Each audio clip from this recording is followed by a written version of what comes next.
Hello, welcome back to part 2 of my recap on the first and second trimester of my pregnancy. I'm currently in the third trimester and I'm filming this in Guido's family's vineyards because it's just so hot inside the house and the sun has finally set, so I was hoping it might be a bit cooler out here. Thank you so much for your incredible response to part 1. I wasn't sure whether anyone would find it even remotely interesting, and yet so many of you wrote private emails to me and left beautiful comments, and I guess even those who have no intention of of having children, or perhaps your grandparents and you've already had you've already seen 2 sets of offspring, I suppose. You all seem to really like part 1, although it's not my usual content. It's not cooking or travel or renovations or anything like that. But it seems that a lot of you just liked the sort of intimate chat and talking about health. I must say a big thank you to this one viewer, Tresh Darish. I received your box just the other day and it is so generous. I opened it up and inside this beautiful woman has sent me these baby clothes that she hand-stitched these flowers, these exquisite little flowers onto them, and I just gasped when I opened it. It's so kind and so much work, and it's just so me. As soon as I looked at them I just thought, oh, this is exactly what I would make for myself if I weren't fatigued and sweaty and just completely suffering in this heat. And also I found the third trimester I've just been so sleepy and I've just been going with it. As soon as I feel tired I just lie down and sleep. So many of you will be probably happy to know that. I know you think I've been going a bit too hard, but trust me, I listen very carefully to my body. Excuse me. And so yeah, if I feel tired or anything, I really just follow what my body is telling me. I must say, as I did last time, this is not me offering advice to other mothers, new mothers, because I'm a first-time mother, and also I just don't really believe in that because I think everybody's body is different. So I'll put a link to the part 1 if you missed it and you want to go back and watch that part first. But I have to say, being pregnant in Italy now that I have a belly, can you see it on camera? I don't know, I can't, the camera's a long way away because it's a fixed lens, but I don't know if you can see it here, but my stomach has grown quite a lot, and it's so reassuring. It's so nice now, and even when I walk out, it's like people know I'm pregnant, and everyone's saying auguri, and which means congratulations, and stopping me in the street and asking questions, and it's such a lovely experience being pregnant in Italy. Or I guess it happens everywhere, but anyway, I'm just enjoying it.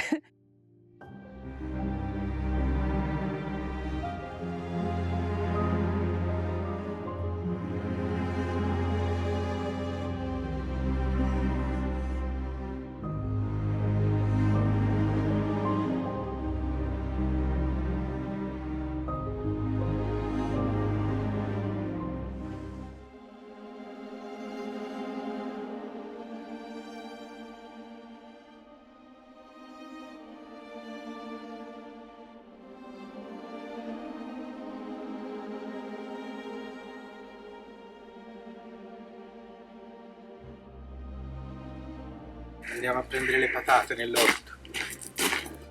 Are you feeling more relaxed now that we're in the cool of the north of Italy? Definitely.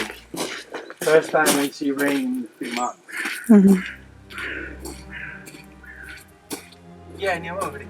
Mm-hmm. So parts of this video I will be filming here in the north of Italy. We're in Trentino. It's where we often come because I have my friends have a property up here. It's a castle, and I've done videos in the past on this beautiful place because they run camps for sick children where I've volunteered before, and they're very, very close to me. There are 3 sisters and they always have lots of friends and lots of relatives come, and it's been a really beautiful experience because last summer, I think I made a video on speaking about it's almost like going back to living in a tribe. You're with this group of people, sort of all different ages. The group here of friends have very young children, all under 5 years old. And it's beautiful because it's not just one parent parenting, or one couple parenting their kids. It's sort of everyone mixes, and it just becomes this big community. And some people are cooking, some people are pushing the kids on swings, some people, I mean, everyone does what they can do. And I think with parenting, there's often not so much pressure for the parent to just do everything, be everything, just discipline them and cook for them and comfort them and play the games and drive them to places and handle logistics. And wouldn't it be nice if we could all live in a tribe, not to sound too much like a hippie, but it does tend to make sense because it's so much less pressure on the parents. And here, for example, I mean, actually, most of the men have the partners of the women and me have been cooking in the kitchen and just getting everything from the vegetable garden and cooking with really local fresh produce. And every day we're out in nature. My friend is a mad keen amateur archaeologist, and she has a metal detector. So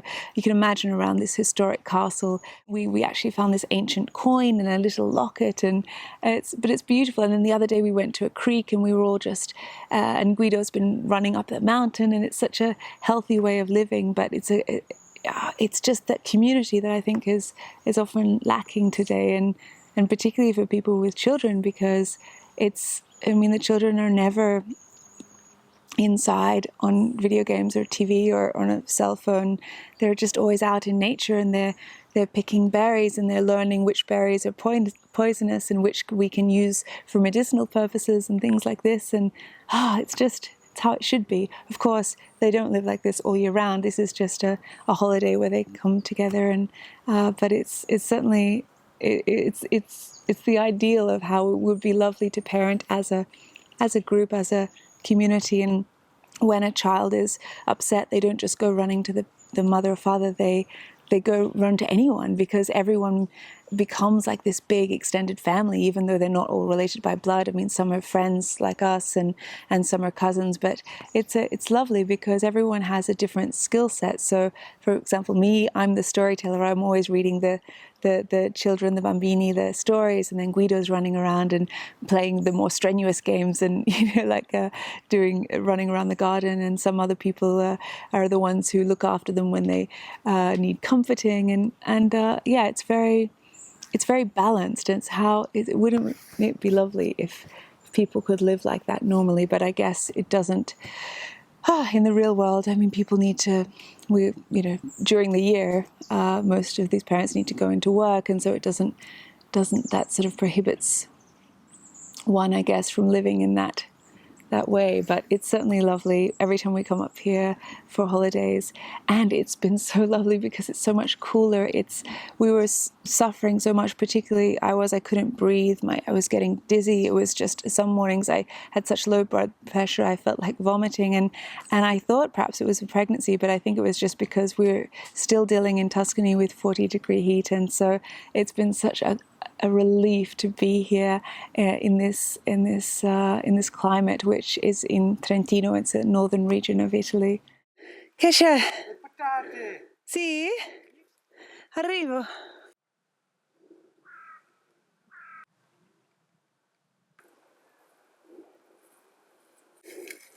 It works.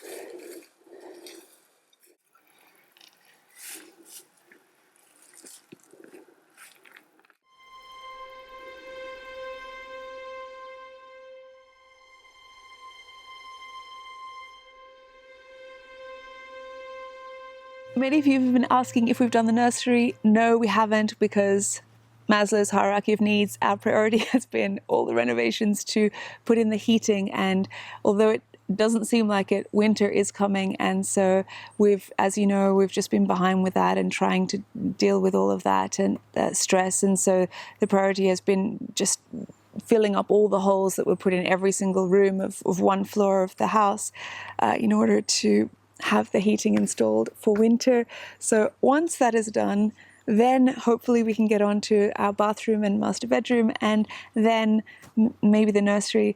The nursery, as many of you have agreed, is not so important, I think, for a newborn, because they will just be sleeping beside us. And we haven't bought anything, not a single thing yet. We're very behind, but I guess even up until now, we haven't really believed that this is really going to happen. Like, how are we really going to have a baby? It's sort of, I think so many people these days deal with miscarriages, and I don't know, it almost felt like we couldn't even believe it was really happening. But now that I'm in the 3rd trimester, I suppose, I mean, the baby is now viable, so that even if it went into early labor, it could survive. So now we're sort of thinking about that, and we don't really want to go down the route of just buying a million things and having the house filled with all of these products which maybe we may not use. We kind of just want to play it by ear and see what the baby is like and see what we need. And then a lot of our friends have given us some things and said, look, we can give you secondhand, things that they're not using anymore. So however, if you guys have any recommendations, particularly for prams, we're not sure what kind of pram to get. Obviously, we need a super duper off-road country style pram with thick wheels, because we have those gravelly white roads around the farm, and perhaps we'll just use, in Italian it's called a marsupio, but it's like a, that kind of backpack that it sits in the, you have it all go around your waist, and then the baby sits in it. And I think that might be safer for going for long walks, because the pram, it's just, there's so many big stones, and we're in real countryside, as you know, so it's not exactly like taking it out on a pavement in the city. So I think it might just be safer to keep it in that little pack that actually my friend has just said, oh, take our old one. So yeah, perhaps we will just get by with having a few things borrowed from friends. And Guido's mother has kindly given us a little, well, it's not a cot, what's it called? It's just like a little Moses basket sort of thing on legs, and it goes beside the bed, or it can go anywhere, I guess. And it's so lovely, and it's the little cot, the bed that Guido and his brother slept in. So it's lovely when you can, instead of buying something new, reuse something that has such sentimental value. And aside from that, yeah, we're just I'm trying to locate, my friends have recommended using compostable diapers, which I think is much better for the environment. Or they've also given me a few reusable, washable diapers, which I don't know if any of you have any experience with them, or I guess we could do a whole different compost for them. Do they actually compost, or is it just better because they're biodegradable? I don't know. However, if any of you have any tips on things to buy that you think are crucial, we would be all ears, because we don't have any idea. I mean, I've been researching a lot online, but it's hard to say. Some parents say, oh, this is fundamental, and other people say, no, our child didn't like that. So, of course, as you can imagine, I would love to decorate a nursery. However, there is a room that Guido and his brother used to sleep in when they were little boys, and I think I don't really, out of respect to Guido's mother, I don't really want to change that too much, because it's a room that she painted and everything. And so probably that will just be the room, and we just have to, I don't know, perhaps my father, when he comes over, will build us a lovely change table. Apparently he built my change table out of timber, so that would be nice. And yes, my parents are arriving, hopefully in time for the birth. I hope I don't go into labor early, because I would really love for my parents to be there. So many comments have said, oh, you're exercising too much, you're doing too much. This is just my choice. You don't have to do it. But everything that I have read, and everything my doctor has told me, and everything my mother has told me, has led me to believe that exercise has been a wonderful salvation for me in this pregnancy. It helps with everything. It helps keep your bowels regular. It helps you not put on too much weight too quickly, which can be dangerous for the baby. To get flexibility, also for your mental health. I mean, it's so good. The fresh air, there's so many reasons to exercise during pregnancy. I stopped running altogether, even though my doctor said I could keep running, but I definitely cut out running because I just didn't want to risk a fall. But also because I'm a bit clumsy, and the roads here, I mean, where if you were running on a treadmill, I suppose that would be fine, but we have these sort of white country roads with lots of gravel and stones and rocks. So just because they say you're a little bit more unbalanced when you're pregnant. You're just still, your sense of gravity is a bit off. So I thought, okay, I'm not going to run just to be safe, but I did very fast walking. Sometimes I would walk with weights. I bought these weights just since I got pregnant because I thought, oh, if I'm not lifting anything, I'm going to lose sort of strength in my arms, and I really wanted to keep that, or just to keep myself feeling strong. And because then a lot of women talk about when you get to the point where you have a baby or a toddler, even specifically, you have to be lifting that child up, and I think if it's Guido's son, it's going to be quite big and tall. So I thought I really want to keep some strength in my arms, and so sometimes I would go for a long, always an hour walk, and sometimes I would take these hand weights with me, and then I would just do sort of little exercises as I walked if it wasn't too hot, or sometimes I would just carry them. I was doing an hour a day of exercise in the first and second trimester, and it was just walking, very sort of quite arduous walking. I mean, it would be up hills, and then I also tried to do as much swimming as I could. Guido's parents, their place in Florence, they have a pool, and so I was doing about 40 laps of their pool, and that was fantastic because it was a relief from the heat, but it also moved all my body without putting any stress on my abs or anything like that. I have to say too, if some of you have been dealing with anxiety, I know I said that I was really serene, but I did have some things happen which they're just private, so I'm not going to talk about them publicly, but not related to the pregnancy, but just other stuff, life stuff. And it was really hard, really the type of thing that you could just spiral and really focus on, and it could bring you down. And I found that in those times where I thought, no, you can't let the anxiety get through to the baby, and I just have to make sure that I'm remaining calm and serene. And in that case, I would say definitely try to stay away from social media, just scrolling Instagram or even frankly YouTube if they're short videos. It's so fragmented, and it's really, I think it's if you're feeling anxiety, it's the worst thing, because you're just jumping from thing to thing to thing, and then you feel like you're seeing a microcosm of the world, of society, of the people around you, but you're not. It's just because it's so, these little bite-sized pieces of content, and I think that can be even worse for anxiety. And for me, I much rather longer content. Like as I said, I listen to podcasts that are 2 hours long or an hour and a half. I really want to get involved in a deep interview that I think is a lot better for your mind and for your mental health, rather than watching some little thing on TikTok or there's nothing wrong with that. I mean, there's some great little things that make you laugh, or maybe you see a beautiful piece or reel on Instagram or whatever, and it's great, it's inspiring. But I think if you're in a state where you're trying to calm yourself from anxiety and compartmentalize, because maybe you've got something really that you're really struggling with. Maybe it's a financial difficulty, or something is happening with your family, or in my case it was something different, but it was quite hard to compartmentalize and just say, right, I'm going to put that aside and focus on my gratitude, on how lucky I am to be pregnant, on how lucky I am to be healthy, on how lucky I am to have a wonderful, kind husband.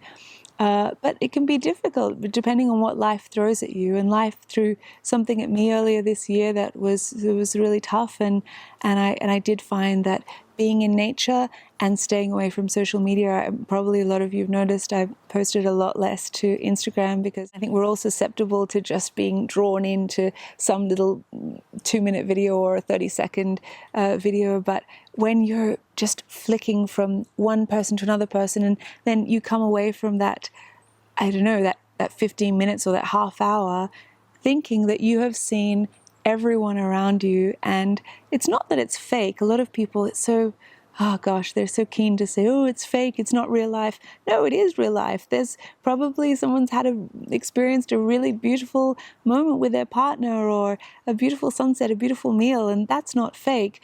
But I suppose that it's the frequency with which we consume just little snippets of other people's lives. And it's not the same as just sitting down with a good friend and spending a good hour talking about the highs and lows and everything and of their life, not just fragments of people's lives. I don't know if that makes sense to you. So yeah, I just wanted to add that because I would hate for someone to think, oh gosh, Kylie's just saying she's so serene and through this pregnancy and hasn't had to combat any anxiety. I think we all have, in the space of a year, we all have something that comes at you like a tidal wave and you think, oh gosh, how can I deal with this? So I do understand, and if you're pregnant and you haven't been able to exercise and you haven't been able to eat healthy and you've been a ball of nerves the whole time and you don't know what kind of mother you're going to be, that's fine. I mean, I think it's a lot of the time it's not your fault. Our bodies all respond in different ways, and some people are just dealing with hormones, which I haven't had really fluctuating hormones during this pregnancy, but that's not because I did anything right. It's just I just got lucky, and it's just like morning sickness. It happens to some people, doesn't happen to other people. So yeah, just wanted to make that clear. I found that most maternity clothes, at least ones that I could find online or initially, are really just not very attractive. It's like they use the worst prints and the worst colors, or they just feel really, they're not very, they're just a bit daggy, a bit, I don't know if you use that word or you know that word, but they're just not very, very pretty or very stylish, or they didn't make me feel very beautiful. They're just sort of in these horrible jersey fabrics, and they're not very flattering, and they just make you feel like a big whale. And everyone was saying to me, H&M do these maternity pants and leggings, but as I said, I feel really claustrophobic when I have tight pants on my legs, and with my tummy just gradually getting bigger, I didn't really like having that either. I found dresses and skirts to just be much more comfortable. In the first trimester and half of the second trimester, I was just wearing a lot of my normal clothes, but just I would have to undo. I wear a lot of skirts, and I would just have to undo the top button, and then I wear a lot of wrap dresses, and wrap dresses are really easy for pregnancy. When I went shopping, I found that there were a lot of beautiful things on sale that were a size 44.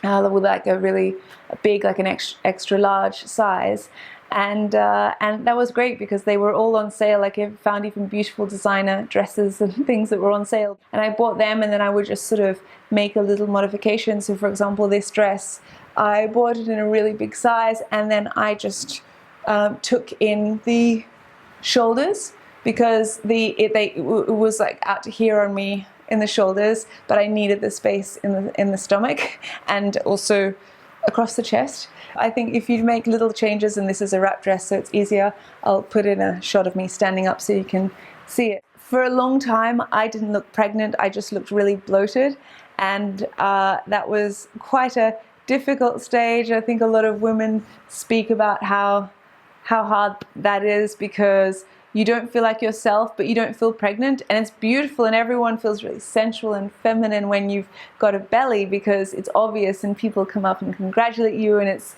lovely because you get so many comments or I've been getting lovely comments from strangers, and particularly in Italy, they just love pregnant women. Everyone comes up and it's like, quanti mesi, and is it un maschio or una femmina? Like, well, they're all excited for me, these random strangers. However, you try to put on what you would normally wear, and you can't go into maternity wear yet, so you're stuck in this limbo stage, and I was stuck in that limbo stage for, I would say, months. I think perhaps in North America people are more politically correct. In Italy, people will say to your face, "Oh, you've put on weight." No one said that to me, but they have said, in the past. I mean, even in a store. I mean, I tried on something, and I remember trying on this dress, and these two women, one was older, one was younger, and they looked at me and it's like, "Oh, you could get liposuction." You can get stuff to, I don't know if they were suggesting they were suggesting some something that I would never do, but like for your thighs. And I just thought, and they said it in a way that for them it was, they were trying to do me a favor, like saying, oh, you could do, basically she was saying you could do something about that, you could do something about your body, and to rectify everything that's going wrong with your body there. And I just couldn't believe it, because I just thought, that's so rude. Well, where I come from, that would be rude. I said to her, no, I like my body as it is, thanks, and so does my husband. So, but yeah, initially there is this thing. A lot of people will see you, and the first thing they'll say is, wow, you look so beautiful. You've lost weight. There's not that tact that there is in other countries where people avoid it. Perhaps it's better because maybe they're just being more direct. But there are lots of people who are overweight in Italy as well. But they don't care if you are, but they just will tell you about it and be very direct, and you have to become accustomed to that. But I have to say, being pregnant in Italy is a glorious thing, because I feel like the pregnant woman in Italy is just revered and made to be celebrated, and everyone's so happy for you, men and women and young and old and everyone. They just seem so overjoyed, as though it doesn't happen every day all over the world. But yeah, they just seem to be really, everyone's been so lovely to me. And since I've started looking properly pregnant, before they were just thinking, oh, that poor girl, she's got a weight problem. In Italy, or when you go through the public system, the government health system, as soon as they discover that you're pregnant, you are prescribed this multivitamin, which is called Multicentrum Mamma, and that has everything in it. It has vitamin B, vitamin C, vitamin D, folic acid, calcium, DHA, iron, copper, and zinc. And then my sister had already prescribed for me, I should have mentioned in the getting pregnant section of this video, that I was already taking folic acid, and what else was I taking? There was something else. I think magnesium and... But yeah, she was just saying, because you need to, in order to prepare your body even before you fall pregnant, it's great to take folic acid. And then I've already spoken about water, 5 to 6 liters a day. I just, all day, every day. When I'm editing, I just have a giant 2-liter bottle beside me, and I just drink it absent-mindedly.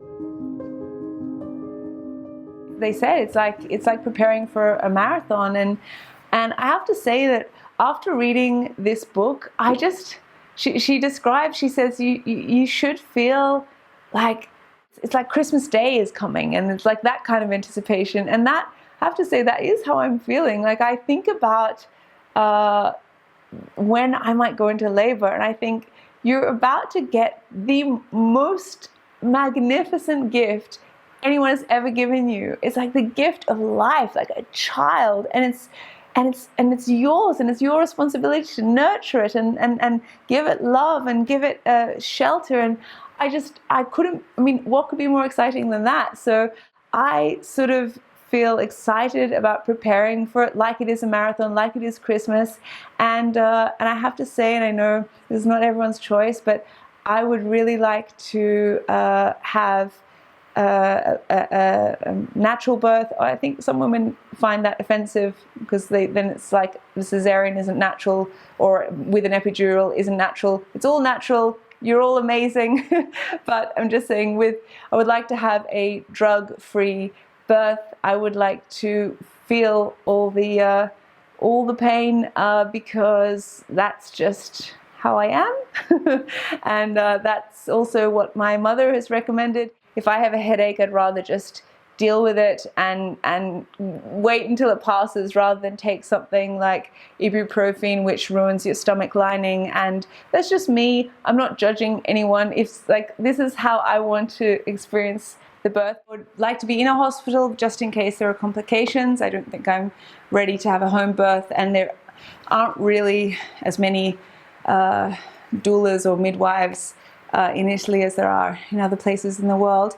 However, yeah, I got a lot of judgment from the hospital. The doctors who have been doing my ultrasounds sort of looked at me and said, why would you consider doing it without an epidural? And it wasn't very nice, because you'd think that they could just respect my decision or say, oh, I've got to warn you, if I were you, I would take the epidural. But they sort of looked at me like I was naive and stupid. And I mean, I think it's quite common for a lot of women in other places to want to go through a birth without drugs. And I know that my mother, who is someone who's got the body that's the closest to mine, and the values that are closest to mine, and she's tried both. With me and my sister. And with me, she was in a private hospital, and they got the epidural wrong. They put it in the wrong part of her spine. She said she didn't really enjoy the birth. She felt groggy and out of it and just spaced out and not alert. And then afterwards, she just felt like she was underwater, just on drugs. And then she had migraines, splitting migraines for like 8 or 9 months afterwards. That's a long recovery. And whereas with my sister, she was in the public system and didn't get an epidural and felt alive and alert, and the endorphins, the natural endorphins come in. And that's what this friend who lent me this book said. She said, it's the greatest high. She said, yeah, there's pain, but it's such a great high. And I think everyone's different, so there's no there's no right way to do it. I mean, there's every mother who just even carries a child, even if you have a miscarriage and you don't get to full term. I mean, that's an achievement still. But I just think for me, I would like to be really conscious and yeah, feel all the pain, because also I have a very high pain threshold.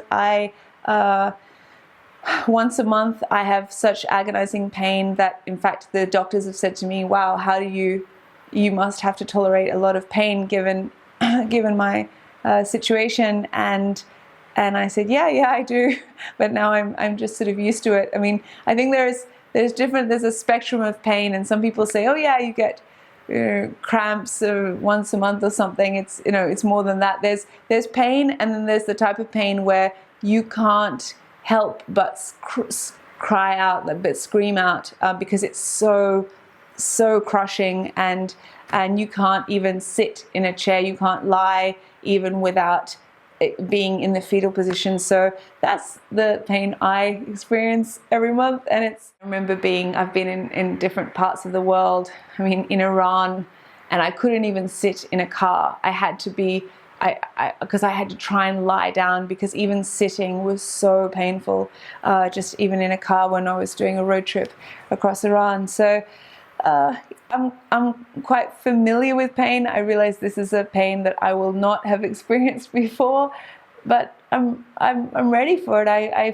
don't feel scared of it at all, because it's like, this is literally the best gift that you could get on the other side of the pain. Whereas normally with this pain I would normally get once a month, there's not much.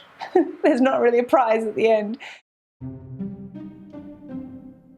I have been classed as high risk because I have Placenta Previa. That's what it's called in Italian. And actually it's funny, because I've been doing this whole experience of pregnancy in Italian. So there are words and phrases and medicines, all kinds of things that I'm learning them for the first time in Italian. I don't know actually what they are in English, but it's funny. Like, it makes me feel really like, wow, this is really my home, because I'm sitting there and I'm getting an ultrasound and it's all in Italian. And does that make sense? Like, it's one of these things you think, gosh, this is a really momentous occasion, and so this is home now. Italy is home. This is where I'm going to give birth to my son. Like, this is where he's going to be raised. And all of it just makes me feel so grateful and so excited. And I remember back in the time when I was just learning my first verbs in Italian and thinking, can I even order coffee? And now I'm speaking about, if you potentially hemorrhage and all these very complicated medical things in Italian. So I have this thing called Placenta Previa, which is a low-lying placenta, and when they first diagnosed me, they said, oh, it's never going to move in time, so you're going to absolutely have to have a cesarean, which was a bit sad because I really wanted to have this natural birth. I wanted to feel just how the body intended a baby to be born. There's no point in getting upset. It's super healthy, the baby. They've said it's everything is, every time they do the ultrasounds, they're saying everything's perfect, everything's healthy. So that's all that matters, really. And obviously I don't want to put the baby at risk in order to just have this natural birth. So if I have to have a cesarean, so be it. However, we had this big ultrasound, big in the sense that it was important, because they said, okay, come back at this certain date, and we will see if the placenta has migrated, if it has basically gone up to where it should be, and that just happened 2 days ago.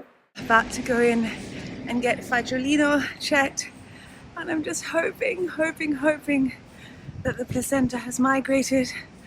It's so hot, I can barely breathe. But I'm excited, and even if it hasn't moved, it's fine. We're lucky to have a child with a heartbeat. That's 7 months in my tummy. Salve, io ho un appuntamento alle 12:30. Ma dove?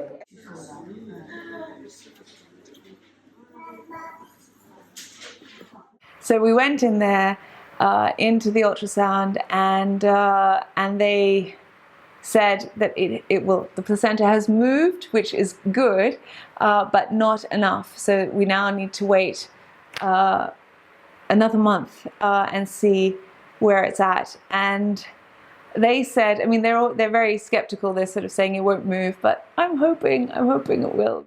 Aside from the recovery being longer with a cesarean, one of the things that concerns me is that many studies like this one show that if a baby doesn't pass through that birth canal, it doesn't get all the important microbes that are fundamental for a healthy gut. I have read about vaginal seeding, but I'm just not sure if an Italian hospital is even going to have heard of such a thing. But the good thing is the baby is head down, and actually when we did, it was funny, when we did the ultrasound, you sort of waiting, because they're looking around, and there are two doctors sort of conferring with each other, and they were kind of just silent, and you're thinking, what? Is everything okay? And just hoping, praying that they're not about to tell you something horrible. And then this very senior doctor was in, because I'm classed as high risk because of this Placenta Previa.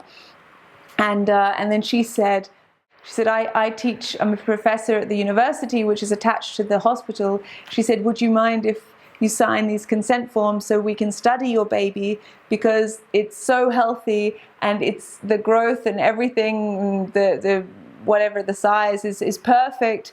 And we need this in order to be able to show what can go wrong. We need an example of how things can go right, and what an example of a super healthy baby is. And I was said, oh, does it mean there are going to be lots of students seeing me? Because I'm a bit shy. Like, I don't like being without my underwear, even in a doctor's surgery. I don't know. I'm a bit of a prude in that sense. But then I thought, look, if it can help the students learn how to help babies who are not healthy, then of course. So we said yes to that, and we had to go through and do all these consent forms. But that's a really good thing. So although I'm high risk, if I start bleeding, I could hemorrhage and risk the baby's life and my own. So we have to be a little bit careful. And if I start bleeding, Guido just has to drive me super quick to the nearest hospital. It seems like you can have the best plans and how you want things to go, and then you just have to be ready to adapt and not get too disappointed if things don't go as you'd hoped. So yeah, I'm just remaining positive, and I don't know, I think Everyone always says, when I see these videos, and they always say, oh gosh, time's just flown. Hasn't flown by for me at all. I feel like I have been pregnant for a century. It's gone so, I don't know, maybe it's because we've done so much. I've put out so many videos, I've done so much, we've done so many renovations on the house, and I've cooked so many recipes. It feels like this year has been so long, and I've been pregnant this whole year. And so it hasn't flown by for me at all. I don't know if I've never heard, pregnant women only seem to say, oh gosh, I can't believe it, I'm already at this week 12, week 20, week this. Perhaps it's because I'm just so excited. I can't wait. It feels exciting to me to think this thing that women have been doing since the beginning of time, and now is my chance to experience it for myself, and it's just such a miracle. Any fear or doubt or anything that I have is just eclipsed by that excitement and that awe of what is about to happen. And this author, she sort of talks about that. She said, this is, you should feel like it's Christmas Day and you're a little girl just ready to open the most magical gift ever. So some of you may remember a couple of weeks ago, was it? I can't remember. I just posted a little thing online and said, the video is going to be one day late because I had to be at the hospital all day. I just all of a sudden that day I was editing at home, and I just had since 7 in the morning, had really bad pains, strange pains that I hadn't experienced before. My doctor in Florence is really great. She just says, write to me on WhatsApp. She just said, tell me anytime you have any strange symptoms. In my case, I hadn't been bleeding at all, so it wasn't so bad. But they did say, no, there's no way you'll be able to not have a cesarean because there's no way it will move in time. However, when I had those pains, the doctor, I said, look, I'm sure it's just round ligament pain. I'm not one to rush to a doctor. I'm sort of I like to, sometimes perhaps it's a bit too relaxed, because I like to just listen to my body and say, okay, let's not jump to conclusions. However, my doctor in Florence wrote to me and said, no, you need to get to a hospital and get it checked out, because it's better just to be a little bit paranoid. And so we don't live, because we're in the countryside, we don't live near our hospital where I'm going to give birth in Florence, and we weren't even near any hospital that could do the check. So we had to drive quite a way, and then we just wait for a while, and then they did all these checks because they were worried I might have been going into early labor. So they put all the checks on my stomach, and then they did an ultrasound, it's sort of strange because on one hand she said, you can continue doing your exercise and everything, but on the other hand she said, if you start bleeding, you could bleed out if you don't get to the hospital in time. So of course Guido's just ready at any stage to have to drive like a Formula One driver to the hospital. Of course, once we get closer to the birth date, we will be mostly in Florence, so that we can avoid any stress and be quite close to the hospital. So I came back from that, from being in the hospital for many, many hours with them just checking everything. They said it's all fine. And then they said the placenta has moved a little bit. And I was so excited. Not enough, but it moved a little bit. And then just recently, just before we came up here, we went for another appointment with our regular doctor, our regular gynecologist in Florence. And she said it has moved enough, which was so exciting.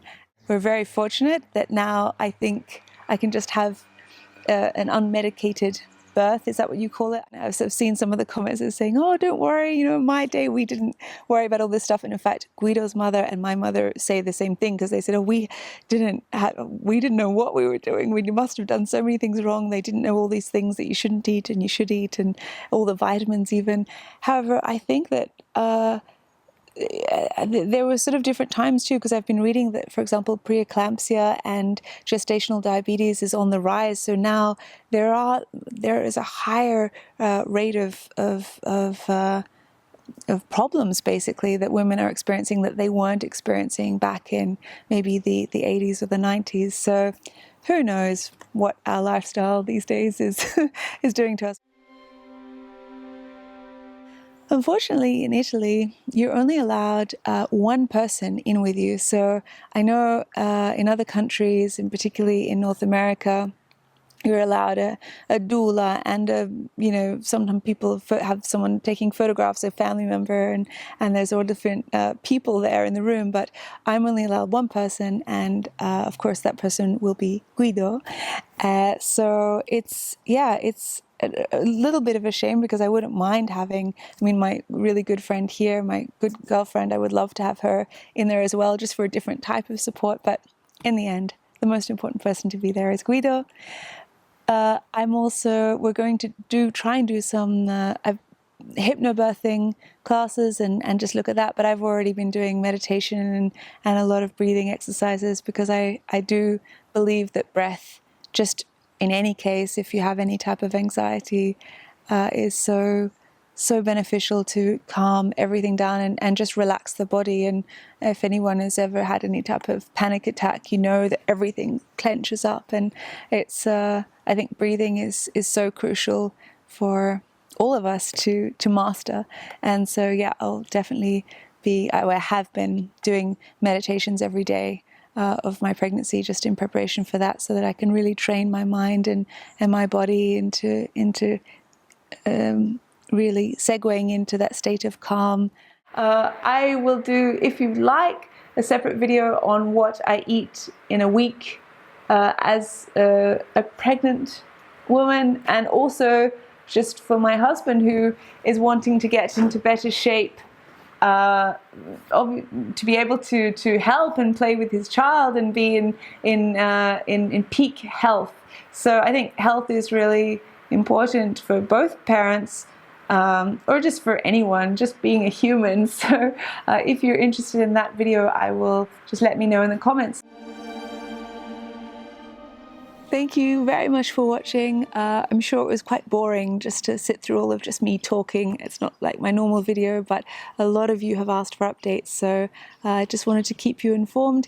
In terms of what will happen after the birth, a lot of you have been saying, will you keep doing videos or will you take a break? YouTube doesn't give maternity leave, unfortunately, and we need my income. We both work, and my income, Guido and I go halves and everything, so we need my income to pay bills. But I'm not sure. I think what we will do probably is just play it by ear. I'm not sure whether I want to show our child online at all, but maybe we will. Who knows? We'll just see how we go, see how tired I am, or how just what happens, how we're feeling emotionally. And I thank you for your patience and your support, and because it's a little bit scary moving into this stage and having lots of public just opinions from strangers, but you have all been so supportive and polite more than anything. So we definitely really appreciate that, and I will just try to do the best I can and see what happens. I think in this third trimester I've suddenly had all the fatigue come back, and I've been so sleepy and I just go with it every time. If I feel sleepy, I just take a nap at whatever type of day it is. So although, have that can-do attitude and I'm always rushing around, but I'm the first one to say, look, if I feel tired, I'm going to sleep because my body needs it. So we will just see what happens, and I will keep you informed, and I will see you next Friday. Alla prossima. Thank you for watching.